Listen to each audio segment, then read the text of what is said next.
Pour développer ce bus CAN, nous avons opté pour le microcontrôleur PIC18F4580 de Microchip.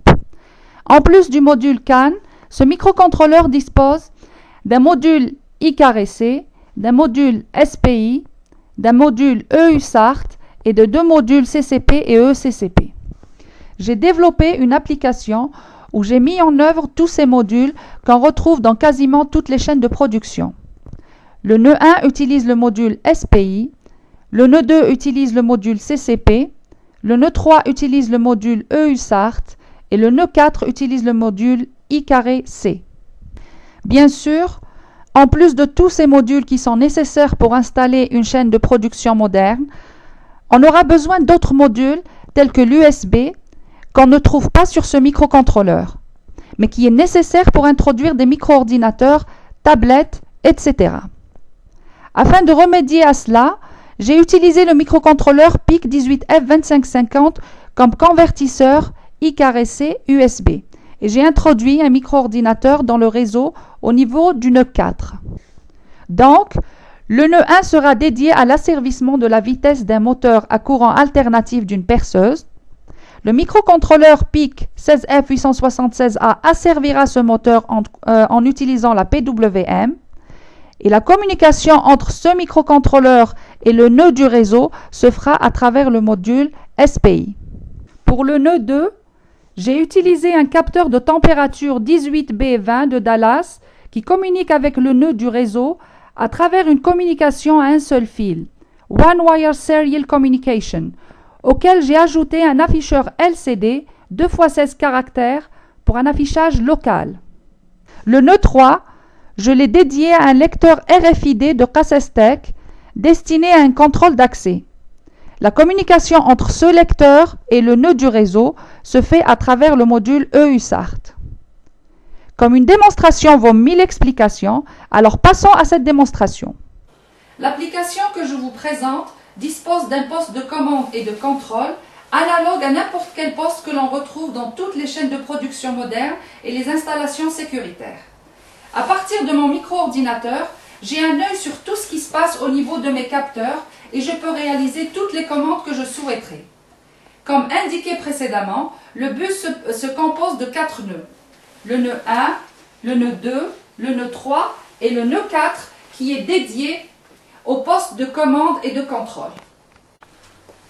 Le nœud 1 est utilisé pour asservir en vitesse le moteur à courant alternatif d'une perceuse. Si j'active le bouton 1, la perceuse démarre avec une vitesse minimale.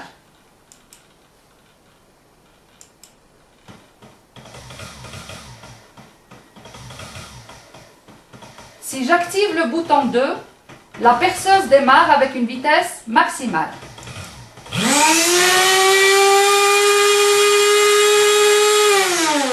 En activant le bouton arrêt, la perceuse s'arrête. Bien sûr, je peux l'asservir à n'importe quelle vitesse comprise entre les deux. Le nœud 2 travaille avec un capteur de température 18B20 de Dallas et un afficheur LCD. La température s'affiche au niveau de l'afficheur LCD, du PC de contrôle. Et pour comparer la température ambiante, nous avons utilisé un thermomètre de cuisine. Si la température varie, elle sera affichée localement sur l'afficheur LCD et à distance sur le PC de contrôle.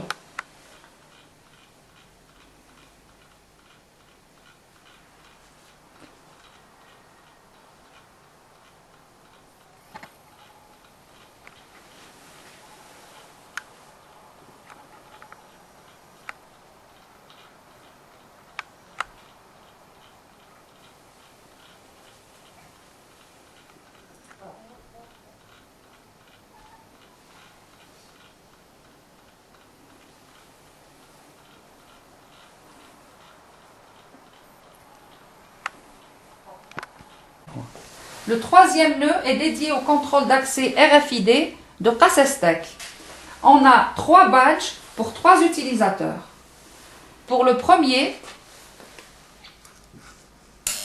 la gâche s'active. Pour le second,